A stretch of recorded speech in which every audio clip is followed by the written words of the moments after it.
Good morning.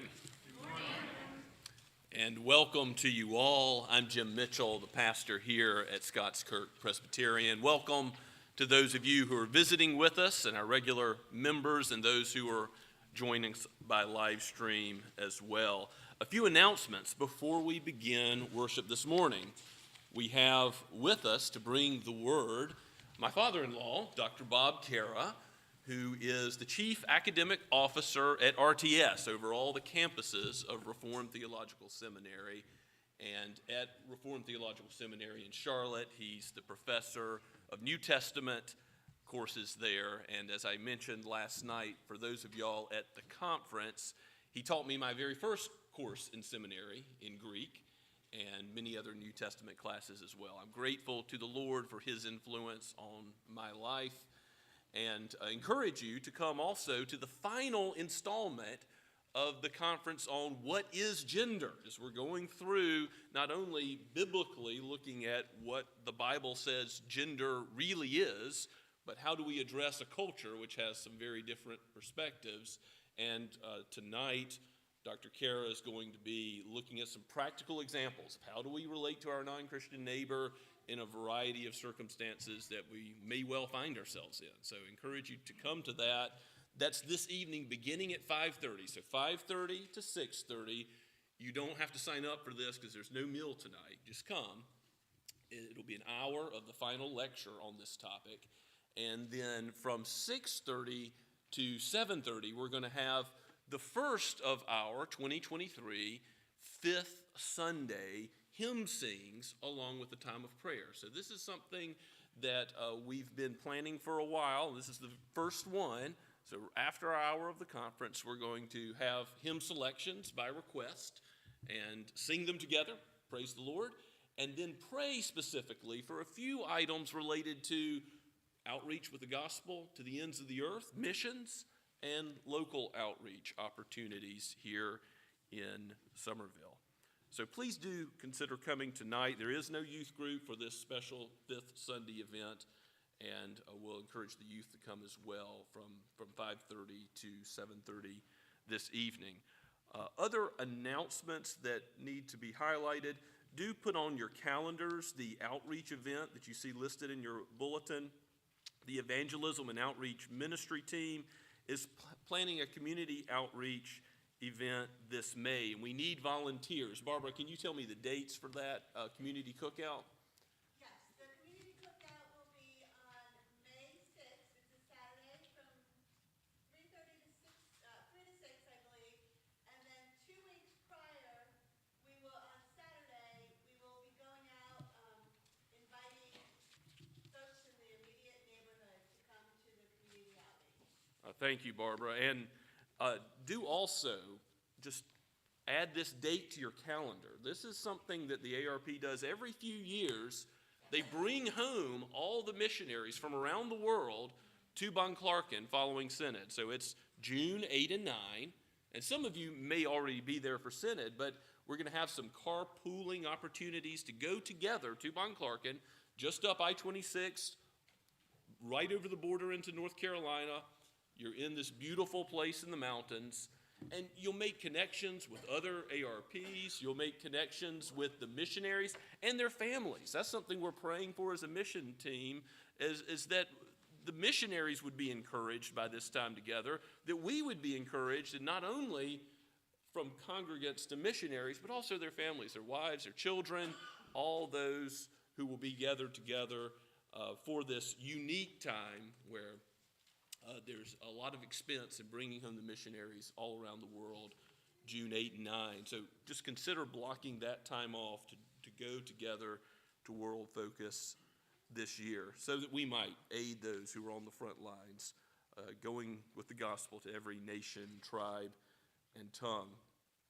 And one more announcement. Elaine Reed, if you could come forward and just tell us about the women's retreat so that everyone's aware of that as well. Pleasure. So I'd like to invite all the ladies of the congregation and anyone that you would like to invite as well to attend the Catawba Women's Ministries Retreat. There's flyers on the back table underneath the magnetic board in the back that give you some more details about it. But Catawba hosts this retreat in the odd years, so like 23, so our next one will be in 25. The pastor at Centennial will be our speaker, Jeremiah Thomas. He'll be speaking on Friday evening about the topic of family worship. So We particularly encourage anyone who has children in their family to take advantage of this as well. The retreat pricing is based on if you stay in Bon Clarkin lodging or private lodging. So there is an opportunity for private lodging for 3 additional women. You would need to have good mobility about you to be able to stay in this particular house. So if you're interested in the private lodging, please talk to myself or Frankie, and we can see if any of those 3 spots are still left. Your conference fee, if you stayed there, would be $71.50. If you do stay in Von Clarkin lodging, your conference fee would be $175. So, again, encourage the ladies to think about that, pray about that, and go to that. It's February 24th and 25th. And if you need more information, see the flyer, see Frankie or myself. Thank you. And now let us take a moment to quiet our hearts and prepare to worship our holy God.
Now hear as God himself calls us to worship him this morning.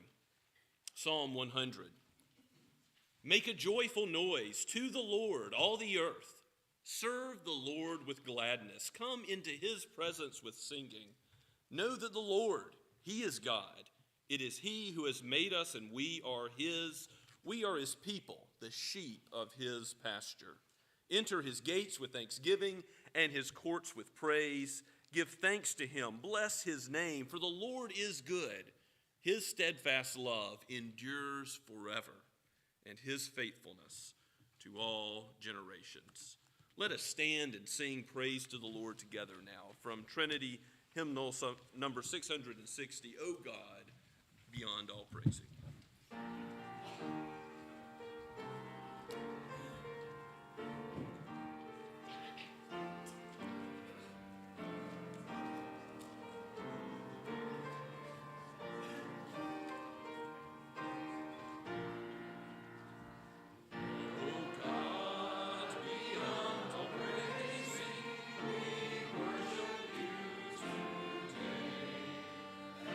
Sing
Let us pray.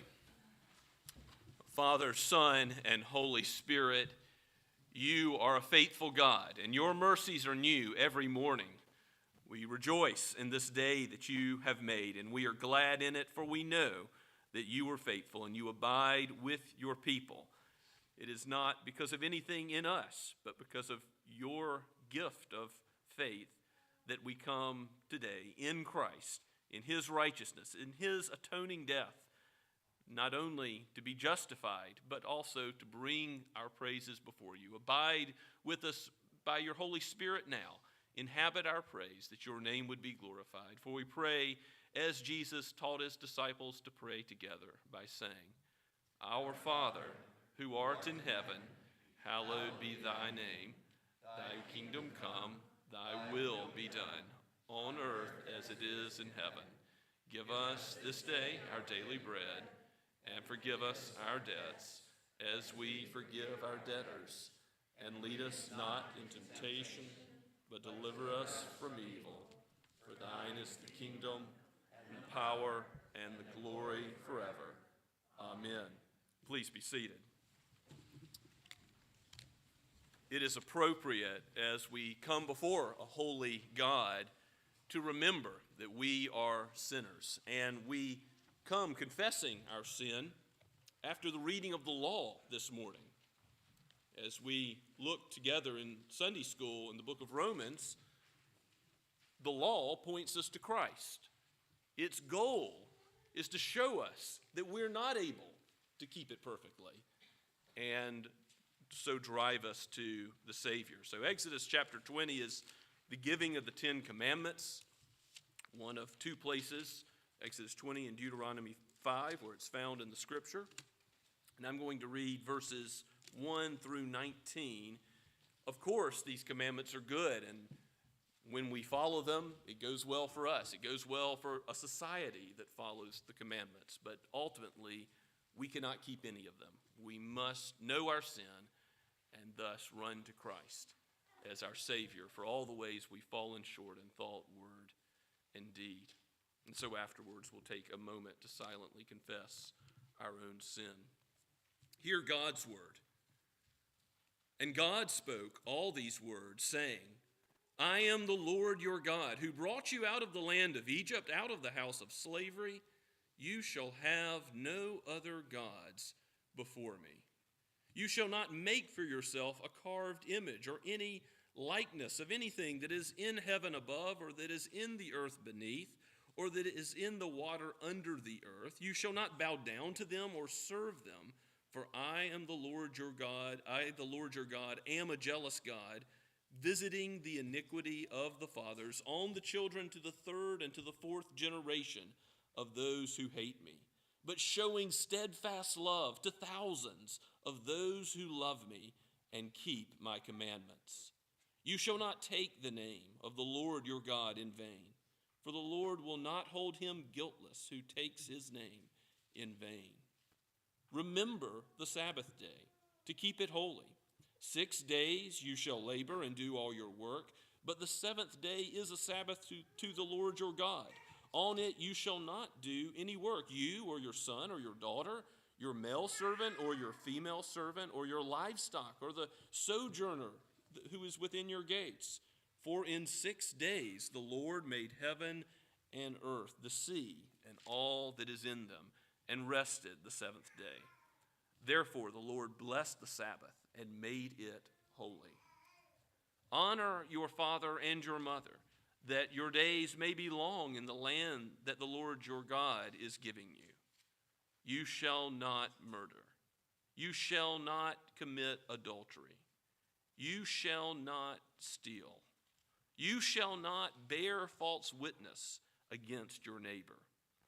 You shall not covet your neighbor's house. You shall not covet your neighbor's wife, or his male servant, or his female servant, or his ox, or his donkey, or anything that is your neighbor's. Now, when all the people saw the thunder and flashes of lightning and sound of the trumpet and the mountain smoking, the people were afraid and trembled. They stood far off and said to Moses, You speak to us and we will listen, but do not let God speak to us. lest we die.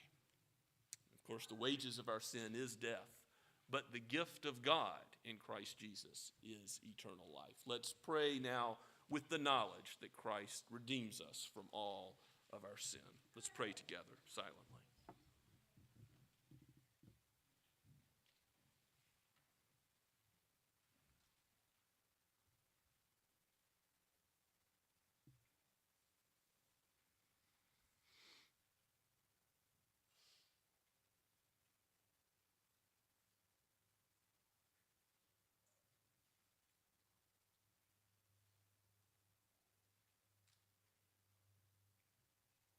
O Lord God, we have wandered like lost sheep away from your holy law, away from your perfect character and being. And you cannot dwell with any sin. Lord, you have given us a Savior so that we can live with you. You have given us Christ to die the death we deserve to die, and who has lived the life we could not live. Praise be to your glorious name. Give us your Holy Spirit that we might more and more die to sin and live to righteousness, to be conformed to his image. For we pray with thanksgiving in his holy name. Amen. And now hear what God's word says about all those who have truly confessed their sin. This is the assurance of his pardon in the gospel for sinners, coming from Ephesians chapter 2, verses 4 through 10. God's word says, "But God, being rich in mercy, because of the great love with which he loved us, even when we were dead in our trespasses, made us alive together with Christ. By grace you have been saved, and raised us up with him, and seated us with him in the heavenly places in Christ Jesus, so that in the coming ages he might show the immeasurable riches of his grace and kindness toward us in Christ Jesus. For by grace you have been saved through faith, and this is not your own doing. It is the gift of God, not a result of works, so that no one may boast. For we are his workmanship, created in Christ Jesus for good works, which God prepared beforehand that we should walk in them." Amen and amen. Let us stand together now for our confession of faith, which comes from the Heidelberg Catechism, question number 32. People of God, why are you called a Christian? Because I am a member of Christ by faith, and thus share in his anointing, so that I may, as a prophet, confess his name, as priest, present myself a living sacrifice of thankfulness to him, and as king, fight with free and good conscience against sin and the devil in this life, and hereafter reign with him eternally over all creatures. Amen. Please be seated. And at this time, I'd like to invite the children to come forward for the children's sermon with Elder Joel Reed.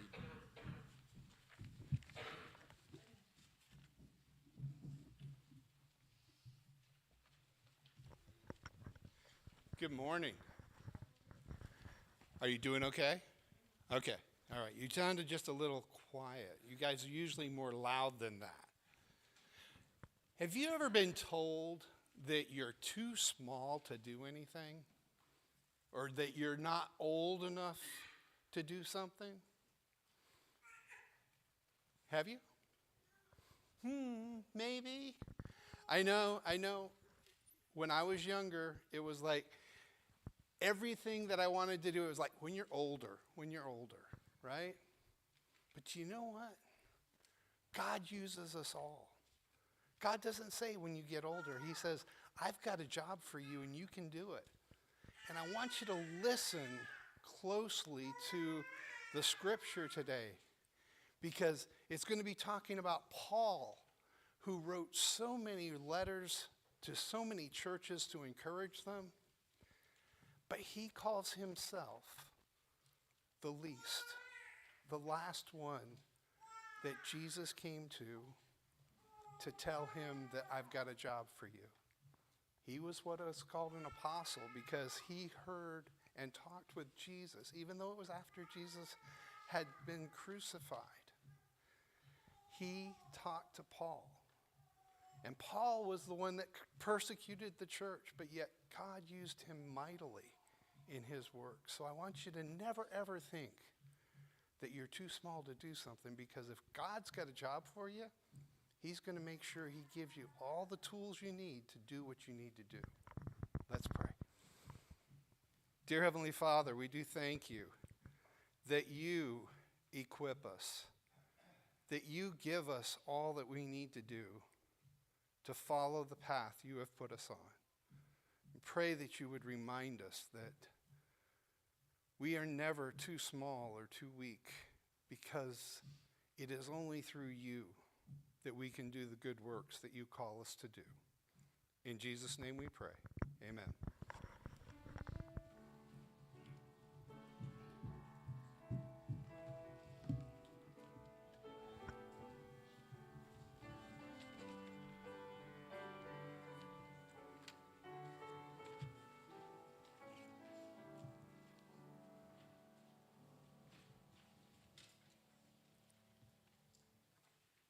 Please turn with me in your copy of God's Word to Galatians chapter 3. Our scripture reading this morning relates the works of the law to faith. Really, the center of the gospel is all throughout this passage, penned by the Apostle Paul and breathed out by the Holy Spirit for each of us today. This is God's holy word. O foolish Galatians, who has bewitched you? It was before your eyes that Jesus Christ was publicly portrayed as crucified. Let me ask you only this: did you receive the Spirit by works of the law or by hearing with faith? Are you so foolish? Having begun by the Spirit, are you now being perfected by the flesh? Did you suffer so many things in vain, if indeed it was in vain? Does he who supplies the Spirit to you and works miracles among you do so by works of the law or by hearing with faith? Just as Abraham believed God, and it was counted to him as righteousness. Know then that it is those of faith who are the sons of Abraham. And the Scripture, foreseeing that God would justify the Gentiles by faith, preached the gospel beforehand to Abraham, saying, in you shall all the nations be blessed. So then, those who are of faith are blessed along with Abraham, the man of faith. For all who rely on works of the law are under a curse. For it is written, cursed be everyone who does not abide by all things written in the book of the law and do them. Now it is evident that no one is justified before God by the law, for the righteous shall live by faith. But the law is not of faith, rather the one who does them shall live by them. Christ redeemed us from the curse of the law by becoming a curse for us. For it is written, cursed is everyone who is hanged on a tree, so that in Christ Jesus the blessing of Abraham might come to the Gentiles, so that we might receive the promised Spirit through faith. To give a human example, brothers, even with a man-made covenant, no one annuls it or adds to it once it has been ratified. Now the promises were made to Abraham and to his offspring. It does not say, and to offsprings, referring to many, but referring to one, and to your offspring, who is Christ. This is what I mean. The law, which came 430 years afterward, does not annul a covenant previously ratified by God so as to make the promise void. For if an inheritance comes by the law, it no longer comes by promise. But God gave it to Abraham by a promise. Why then the law? It was added because of transgressions, until the offspring should come to whom the promise has been made. And it was put in place through angels by an intermediary. Now an intermediary implies more than one, but God is one. Is the law then contrary to the promises of God? Certainly not. For if a law had been given that could give life, then righteousness would indeed be by the law. But the Scriptures imprisoned everything under sin, so that the promise by faith in Jesus Christ might be given to those who believe. Now before faith came, we were held captive under the law, imprisoned until the coming faith would be revealed.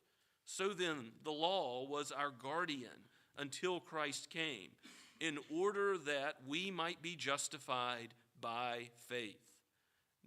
But now that faith has come, we are no longer under a guardian. For in Christ Jesus you are all sons of God through faith. For as many of you as were baptized into Christ have put on Christ. There is neither Jew nor Greek. There is neither slave nor free. There is neither male nor female, for you are all one in Christ Jesus. And if you are Christ's, then you are Abraham's offspring, heirs according to promise. Amen. Let us now bow before our great God and King again in prayer. O Lord, our Lord, how majestic is your name in all the earth. This world is yours and all the fullness of it. All of creation blares out of your existence and attributes, of your goodness, of your kindness. And yet we suppress the truth and unrighteousness in our sin, following our first father Adam. Lord, give us the clarity that comes from your word to see the world aright as you see it. Aid us by your Holy Spirit to receive the word as it is preached today and to live according to it, to not be hearers only, but doers of it. And Lord, if any have not yet embraced Christ by faith, use your law, use the truth of your word to show us our need of him, to show us our utter inability and his complete perfection. We thank you for the Messiah, for the promises fulfilled. And we know that you will be faithful one day to fulfill the ultimate promise to consummate all things by his coming again to judge the world in righteousness. And though no man knows that day or hour, it will most certainly come. And all things will be made new. There will be nothing left uncorrected in your kingdom. Because of sin, there is much that is amiss now. Our bodies ache. We know that there are natural disasters. There is trouble between human beings and relationships. Lord, you know the things that trouble us, both in body and in soul, both materially and spiritually. And we lift them before you now. We ask, Father, that you would be gracious to your people as we cast our burdens upon you, that you would give us what we need. And ultimately you do in the comfort of the gospel, that as in our coming and going, you are with us now and forevermore. We thank you, Lord, that in your abiding care for your people, you lead us all the way home, and nothing can separate us from your love. If there should be a day when persecution comes in this land, abide with your church. In your wrath and judging sin, remember mercy towards your people, those who are heirs according to the promise to Abraham, and thus your children. Father, we do pray for authorities, for those in high places throughout the world, particularly for our own president and Congress, the House and the Senate, the Supreme Court, and for local leaders. Lord, we pray that they might abide by your word and thus uphold your law to benefit society. And Lord, where they do not, we know things will not go well for us. But help us, Lord, revive us, give us reformation in our own day to see it. And let it begin with your people. Let it begin with us. Let your church be not fighting with the weapons of this world, not seeking fame, humanly speaking, or reputation or political influence primarily, but give us influence that you would change hearts and revive those who are dead bones and give them life. And take out our heart of stone and give us a heart of flesh.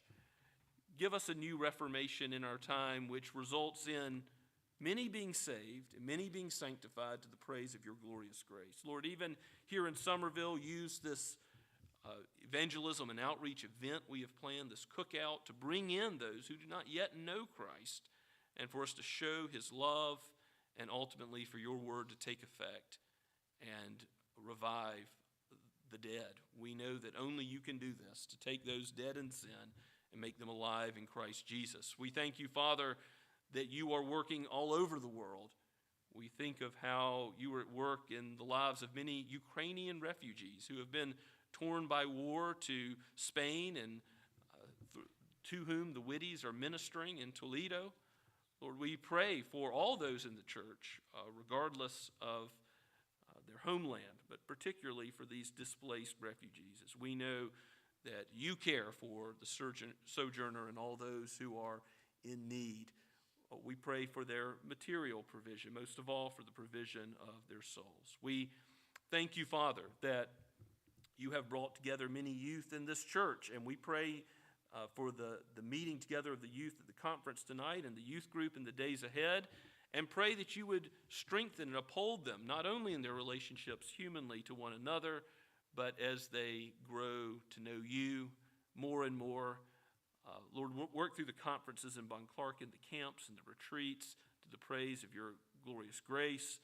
Work through Camp Joy to those that minister to those with physical and mental disabilities this summer. Let that be to the praise of your glorious grace. Bless this women's retreat.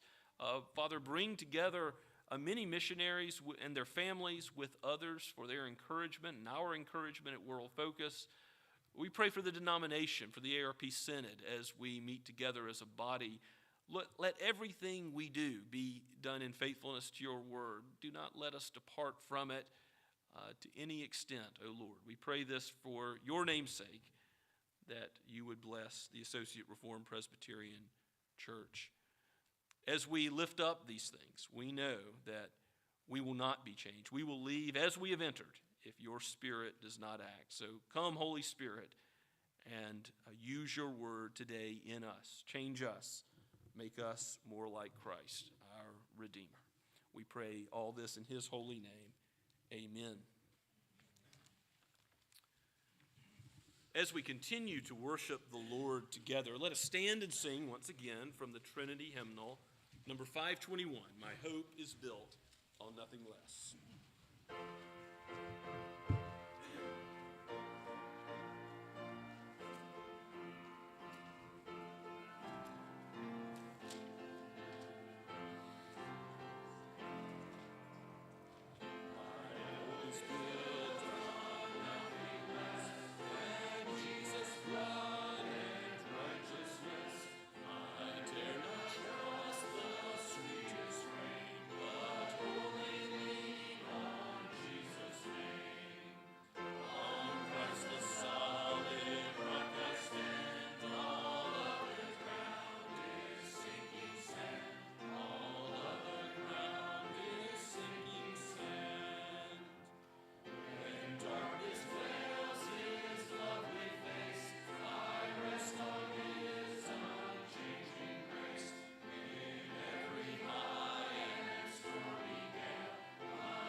Let us pray.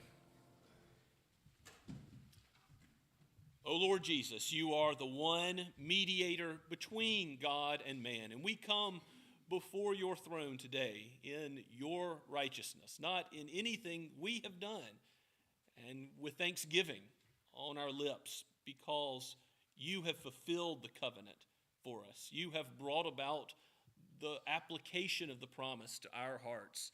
So aid us in using our gifts and talents, all of the things which you have provided for the spread of your kingdom.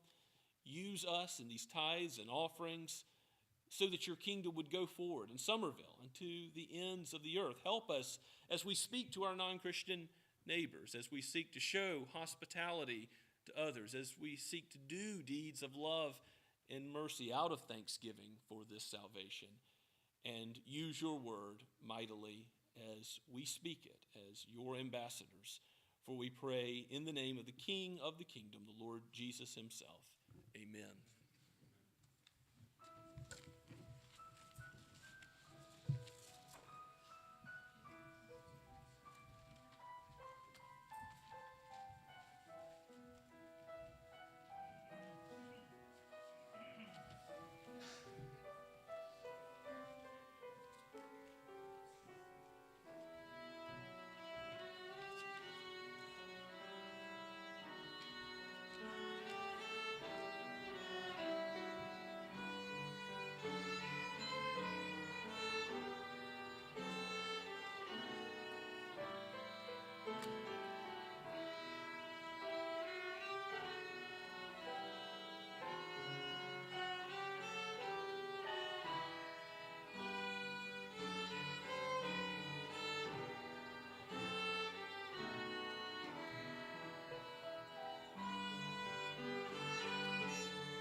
Today we're going to look at a very famous verse in the Bible. I assume many of you have heard it. You may not know exactly where it is in the Bible. But by the grace of God, I am what I am. I'm not in the life verses, but if you are, this is a good one. I am, by the grace of God, I am what I am. Our conference was discussing some bad views of what your identity was. We won't discuss it now. This is the good view. If you want a Christian identity, I got a lot of verses in the Bible that would be wonderful verses. Here's an extra special, kind of wonderful verse. And I'm assuming that most of you in the room have accurately used this verse. And so sort of my goal of the sermon is twofold. One, that you see a little more depth to this verse. Maybe understand the verse a little better. And then my second goal, which I believe is Paul's goal, is that this concept or this verse would grip your heart. It would make you feel good to say, it's only by the grace of God I am what I am. Now we're going to be in, this verse is in, as you can see in the bulletin, it's in the book of 1 Corinthians. So you go to the New Testament, Matthew, Mark, Luke, John, Acts, Romans, 1 Corinthians, and there's 2 Corinthians. But 1 Corinthians, we're toward the end, chapter 15, and I'm going to read 1 through 11. But all of chapter 15 is about the resurrection of Christ, and then the resurrection related to us on the final day. And this is almost a preamble, the first 11 verses. Our verse is going to be in, as we're going to see, in verse 10. But 8 through 10 is like almost a little parenthesis within the discussion. He's going to say, I'm going to talk about the resurrection of Jesus and how that relates to your resurrection. And by the way, this guy saw Jesus. This guy saw the resurrection. This guy saw. And finally, I saw the resurrected Jesus. And then he'll make a little parenthesis about himself. So that's where we're going. Okay, so your Bibles, 1 Corinthians 15. I'm going to read 1 through 11, but 8 through 10 is really what I'm going to concentrate on. The written word of God. Now I would remind you, brothers, of the gospel which I preached to you, which you received, in which you stand, by which you're being saved, if you hold fast to the word I preached to you, unless you believed in vain. 4. Now I'm at verse 3. I delivered to you of first importance, which I also received, that Christ died for our sins in accordance with the Scriptures, that he was buried, that he was raised on the third day in accordance with the Scriptures, and that he appeared to Cephas, that's Peter, and then to the 12. Then he appeared to more than 500 brothers at one time, most of whom are still alive, although some have fallen asleep. Then he appeared to James, then to all the apostles. Last of all, to one untimely born, he also appeared to me. For I am the least of the apostles, unworthy to be called an apostle, because I persecuted the church of God. But by the grace of God, I am what I am. And his grace toward me was not in vain. On the contrary, I worked harder than any of them, though it was not I, but the grace of God that is within me. Now he wraps it up. Whether it was they, I, or they, so we preach, and so you believed. Let us pray. Heavenly Father, by your Spirit, grip us with this wonderful saying. It's by the grace of God, I am what I am. I pray this in the name of the Lord Jesus Christ. Amen. Let me work through verses 8 and 9, and then we'll get to 10. Okay, verse 8 and 9, let me reread those. For I'm the least of the, verse 8, last of all, to one untimely born, he also appeared to me. For I'm the least of the apostles, unworthy to be called an apostle, because I persecuted the church of God. Okay, in verse 8 he says, last of all, and this is sort of the apostles with a capital A, Jesus, to be an apostle, there were some requirements, and one was you had to see the risen Christ. And a whole bunch of apostles with big A saw the risen Christ, and then Paul was unusual in that he saw him in a special way when Christ appeared to him on the Damascus road. So that's last of all. He's the final apostle with the big A that Christ appeared to. And this was actually 3 years after Christ arose. Then he says, interestingly, in verse 8, to one untimely born, and that's almost a little bit of a euphemism by the English translators. It's actually a very negative word. It's one word. And it almost always, in every other context, it means one untimely born and you died. It was either a stillbirth or abortions were by this word. And it's not 100% clear. I mean, he's calling himself pretty negative thing. I was untimely born. We're not sure of all the little angles going on here, but probably what he's saying is, I didn't see Jesus, he was resurrected, he was on earth 40 days. I didn't see him then, I saw him much later. So in that sense, I was untimely born. He's using some kind of metaphor here, we're not sure, but it's definitely a negative metaphor. And then he says, now more explicitly in 9, I am the least of the apostles.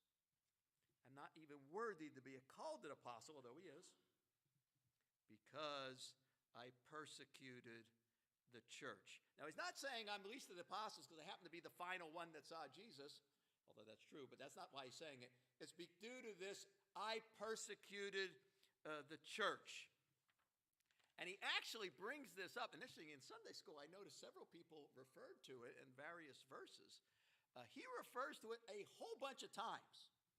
Paul is definitely aware, I'm an apostle, and I was an absolute jerk to the church for so long. And in fact, he's going to make the argument that I was, of all the people that were hating and doing bad things to the church at this time, which is 25 years after Jesus arose, I was the absolute, objectively speaking, worst person doing things to the church.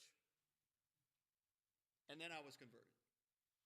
Let me read to you some of these statements Paul makes about himself, and some of them are in Acts, where the author Luke is saying it. And I'll read them sort of in historical order as they occurred, as I'll run around the Bible, but you don't have to. I'll just, in Acts chapter 8, Stephen is being murdered, and Paul is standing there. And we find out Paul voted that to be murdered. There was a council, and Paul was on this council, and he voted for to be murdered. And then it says, right after that, but Paul, in addition to voting about Stephen, was ravaging the church, entering house after house. He dragged off men and women and put them in prison, so then they could be voted on and killed. A little later in Acts chapter 9, Ananias, he's a Christian, and God says, hey, that guy Paul just got converted. Why don't you go and help him? And Ananias like, Paul? Ananias answered, Lord, I've heard from many about this man, how much evil he's done in Jerusalem. And he has authority from the chief priests to bind all who believe on your name. Paul says about himself in Galatians, for you've heard of my former life in Judaism. There's a lot of angles to his former life in Judaism, but here, how I persecuted the church of God violently and tried to destroy it. Book of Ephesians. To me, though I am the very least of all the saints, not just the apostles, the saints, because he was the number one evil guy persecuting the church. This grace was given to me to preach to the Gentiles the unsearchable riches of Christ. Acts 22. I persecuted the way, that's another word for the church, to death, binding, delivering in prison both men and women.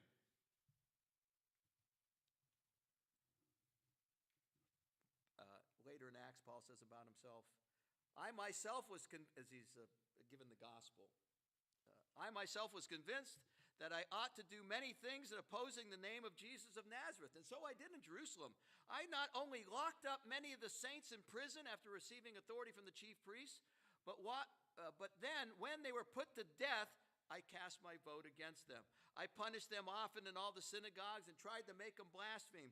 And in raging fury Against them I persecuted them, even the foreign cities, like Damascus, and that's where he gets converted.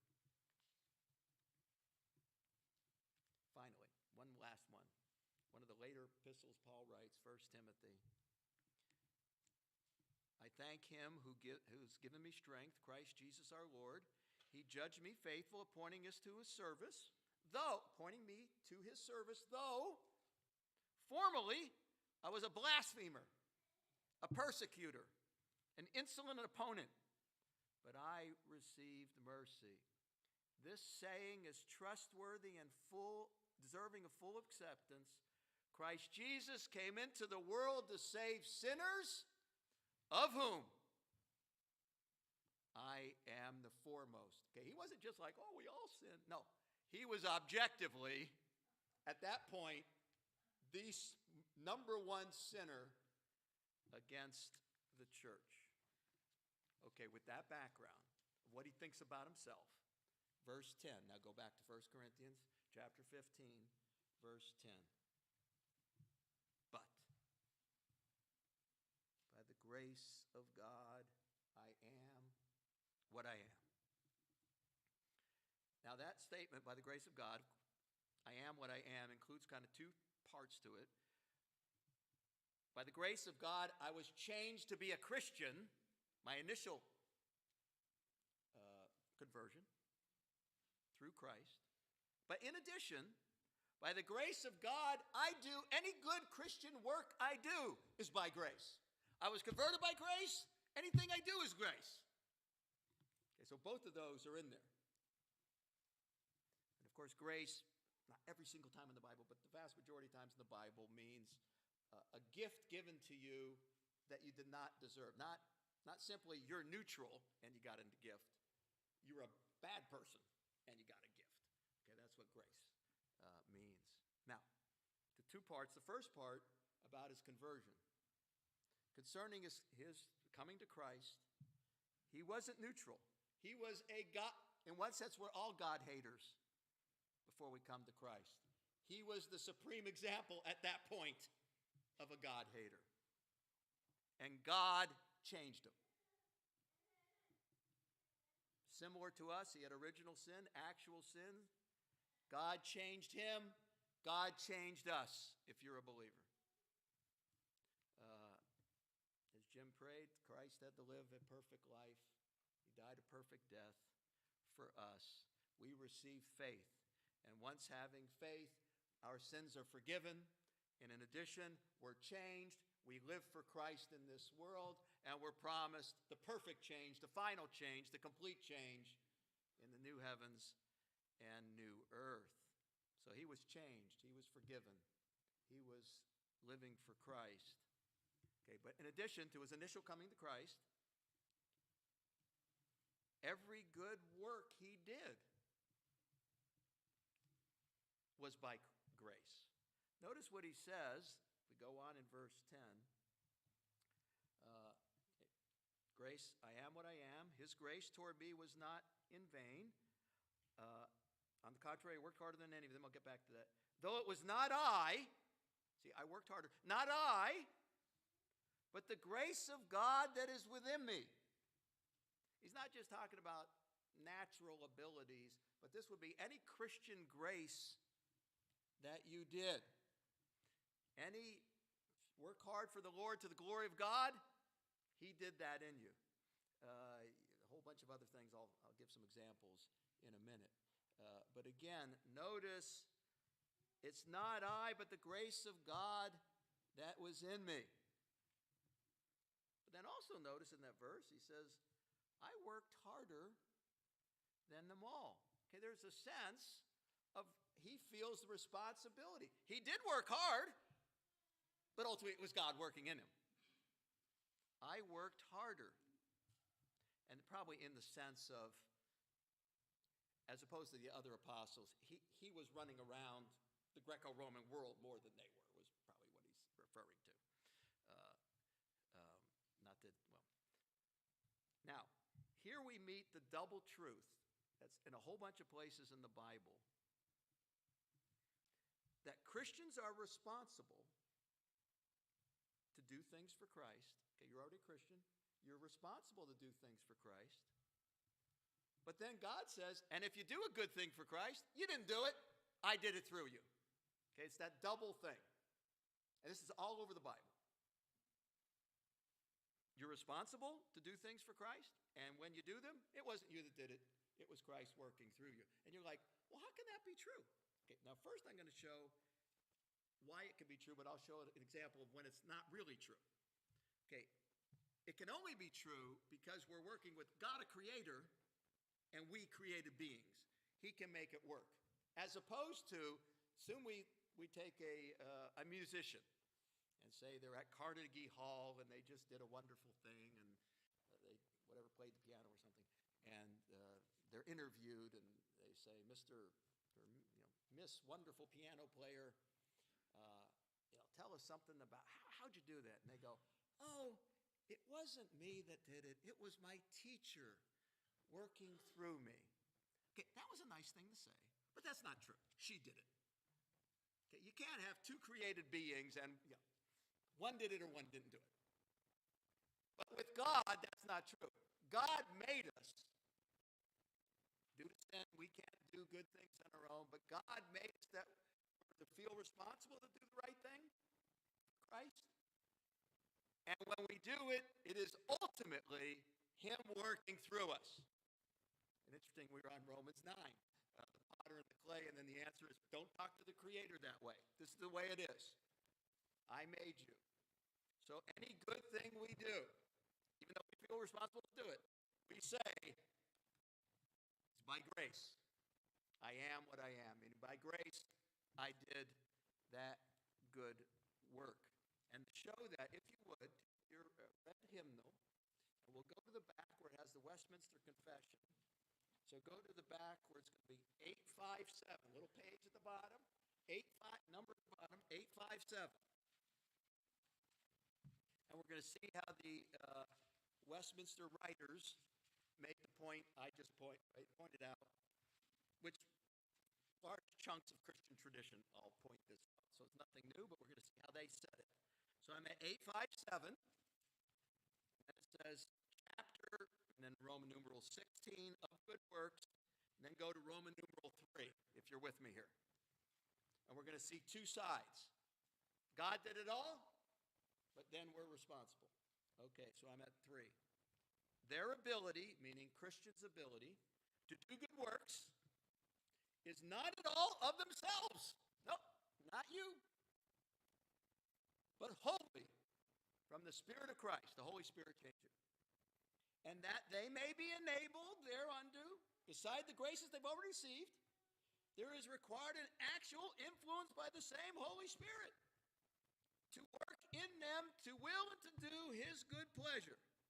Okay, there's the it's all God part. Then, semicolon, yet are they, the Christians, not hereupon to grow negligent, as if they were not bound to perform any duty unless a special motion of the Holy Spirit, but they ought to be diligent, you're still responsible, diligent in stirring up the grace of God that is in them. And a lot of times in theology we call the means of grace. What are the means that God asks you to use? The means of grace that He asks you to use, and then He'll work through you. So to summarize, when Paul says, by grace of God I am what I am, he's meaning, one, I became a Christian, that was totally by grace. And any good works I do are totally by grace. I am what I am. I'm a Christian who's doing Christian works, and that's totally by grace. Modern meaning. I trust if you're a believer, you actually like to say, every good thing I did, the Lord did it through me. Hopefully that makes you feel good. Sometimes due to sin that doesn't, but you should feel good. By the grace of God, I am what I am. Doing good works, reading the Bible, going to church, spiritually loving the triune God, helping someone in the church materially, working hard at your job to glorify God. You feel responsible to do those things? And when you do them, it was only by God's grace that you do them.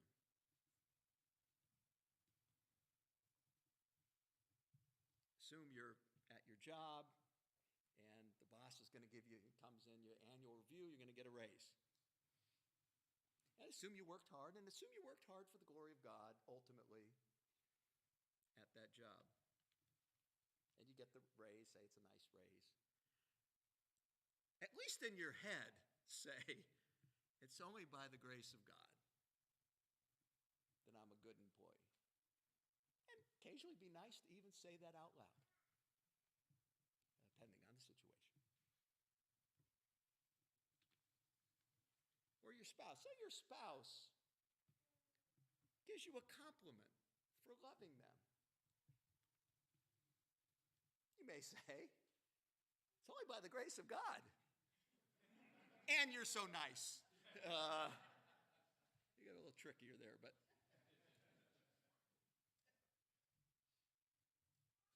Now, intriguingly, sometimes Paul talks about being proud, appropriately proud, of being a Christian. And even some of the Christian works. So there's a sense we're proud that Christ used us. I'll just read this from Romans 15 through 18. It talks about the grace of God given to me. In Christ Jesus, then, I have reason to be proud of the work, or my work for God. This is Romans 15 through 18.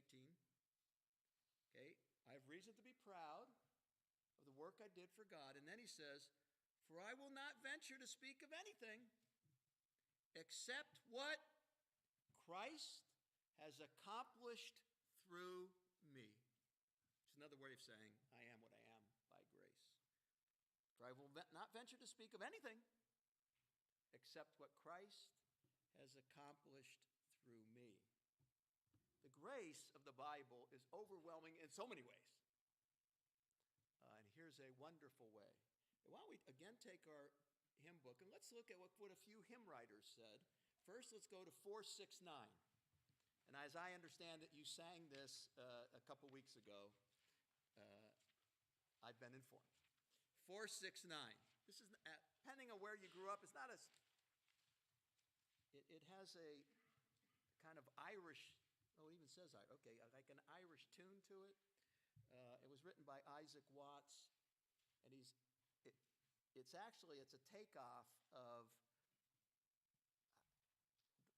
basically like the Lord's Supper, and God has prepared a banquet. You're at a party, a banquet, and you're invited to the banquet that God is giving and all this great food.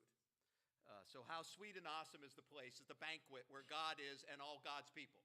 Okay, that's what the first verse is about.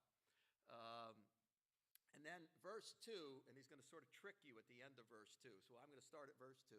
While, with me here? Okay, 469. While all our hearts and all our songs join to admire the feast. We're at this party, the feast. Each of us cries with a thankful tongue, Lord, why was I a guest? Now he's going to get the grace. Why was I invited to this? Verse 3. Why was I made to hear your voice and enter while there's room when thousands make a wretched choice and rather starve than come? And his answer is going to be, of course, God saved him. Let's look at another one, which we will sing, 460, and I assume you're going to know this one, 460. Amazing Grace, and if you don't know, it's by John Newton, who became a wonderful minister, but he was on the slave trip. When Britain still had the slave trade, they stopped it before America did. He was on boats facilitating that, if you don't know that. And then he gets converted after that. And then the obvious words there, amazing grace, how sweet the sound that saved a wretch. And it's kind of an analogy to Paul. In one sense, we're all wretches, but he really considered himself extra wretchful. An analogy to Paul. I once was lost, but now I'm found. He's taking that from the prodigal son. Was blind, but now I see.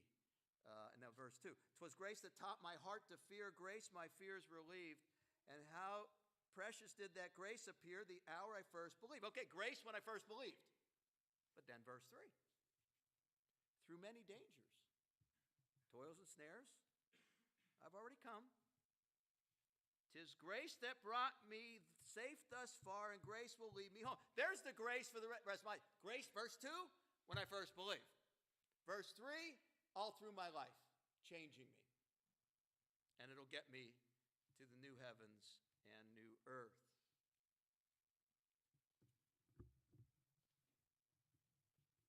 What a great line. By grace, I am what I am. Let us pray.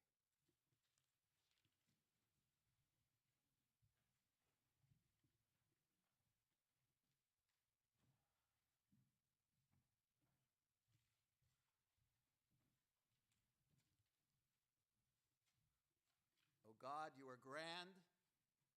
You made humans in your image. We've sinned, and by grace, you've changed us and are changing us. By grace, we are what we are, to your glory. May we feel responsible and then realize it was all you. I pray this in the one who accomplished our salvation, the Lord Jesus Christ. Amen. And then as promised, we're going to sing. Oh, I forgot. 460? I'm forgetting the number here. 460. Okay, let's stand. 460.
Scots Kirk ARP, hear the benediction from Paul. Through the grace of our Lord Jesus Christ and the love of God the Father and the fellowship of the Holy Spirit be with everyone at Scots Kirk ARP. Amen and amen.